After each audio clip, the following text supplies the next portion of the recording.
So the latest clip from the Russian media monitor, focusing on Russian state TV, is titled, he questioned why Russia even started this war.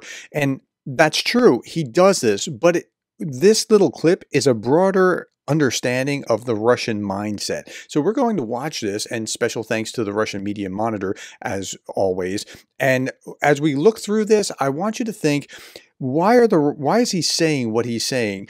What is his vantage point? How imperialistically is he thinking? What does he think of Ukraine? What does he think of the West? What does he think of Russia and how awesome and dreamy Russia is? Okay, let's listen to this clip and we'll go from there. Now, about America, there is no bigger opportunity to boost popularity. I think this is another attempt to pump up Trump's potential. I don't think that's what it is. I think you had a crazy guy that's hearing that Trump is the existential threat to all of democracy, and so he's taking matters into his own hands in the same way that Pizzagate a number of years ago, where people, took arms into a pizzeria trying to find the exploited children that Hillary Clinton was somehow involved in because they believed QAnon's lies. I think it's the same kind of thing. He thought he's doing good because something's not right. Okay. About public opinion in Europe and America, if you've been programming people's heads for 100 years, stop. Who's programming? This is just part of the ethos, the culture, the traditions, what we're raised in for time. We're not programmed by the government, but it's interesting that he would talk in those terms, isn't it? Like that he's saying that? Okay. That empathy is the most important thing, and these people are reading about that on the internet and seeing psychologists, then it will work at a certain point. An unbelievable suffering of the Ukrainian people will find endless empathy in an American soul. That's a really interesting thing for multiple reasons. One, that he's saying that empathy is kind of not great. That's part one. And then part two is that it's been programmed in, like, from the government, when it's really not. It's just we have certain sets of values that we prize here, and it's not like pillaging your neighbor. And then that it's going to cause this when they see the Ukrainian suffering. So he's admitting he's seeing this, where the Russians aren't having any empathetic reaction at all. Like, we're having an allergic reaction to what's happening in Ukraine because it's so terrible. They're not experiencing that. So on multiple levels, this is an instructive quote. Along with their desire to help, no need to comfort your mug, Maxime. You said the same thing, you just called it crazy. You started to use words that aren't typical for you. I have a face, not a mug. This is an undeniable reality. Now, about Ukraine. Ukraine is encouraged by a solitary idea, not to allow Russians to live in comfort. Okay, and to some degree, he's right. Ukrainians are encouraged by that. Now, this is what the Russians are doing to Ukrainians by destroying their electrical infrastructure. And this is what Ukraine is doing to Russian oil and gas and other targets that they're choosing as well. They're not hitting shopping centers and not hitting apartments buildings and that sort of thing, but they are trying to destroy those things that are going to make it easy for Russia to be able to function during the war, to stop their comfortable existence. From this standpoint, it's pointless to try to guess which objects they will strike. No, I don't understand how he can even say it's pointless to guess at this. The Ukrainians are striking at targets that will reduce the Russians' ability to perpetuate the war, like the oil depot, the gas facility, the military target that has explosives, those kinds of things. They're not just randomly hitting things, which is kind of what the Russians seem to be doing with their drone strikes. The most important thing for them is to strike in general, and now a question arises.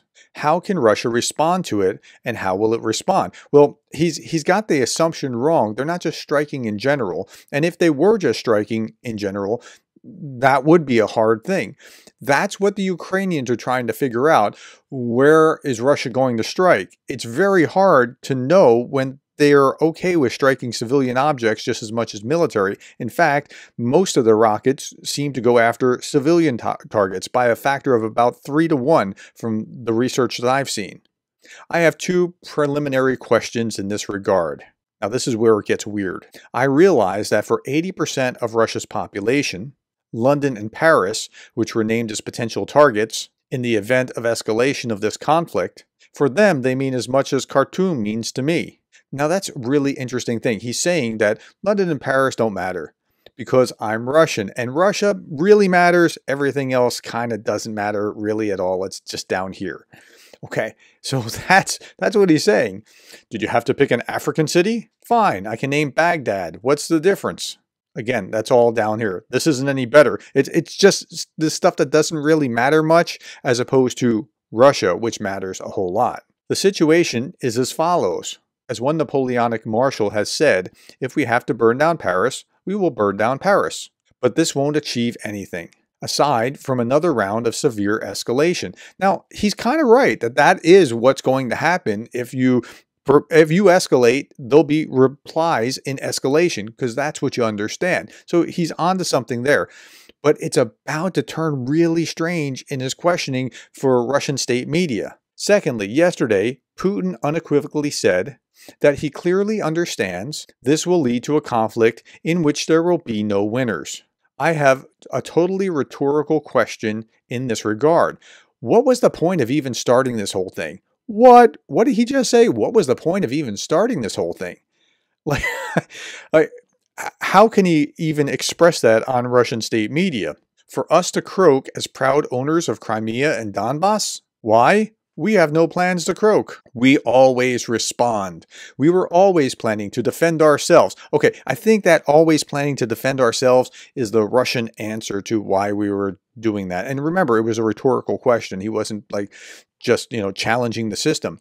Because we're defending ourselves. We're defending our Russians in Donbass who are being, right? And it really was a power grab, a land grab, that sort of thing. But they have the rationales for why. This was clear even several years ago. Then I have another point to make. There is a clear opinion in the minds of Western elites. Russia should be deprived not of comfortable sausages, but of the opportunity to commit aggression. Here, he's actually walking in reality. He sees what the West is doing and why they're doing it, because you can't keep doing this to your neighbors, right?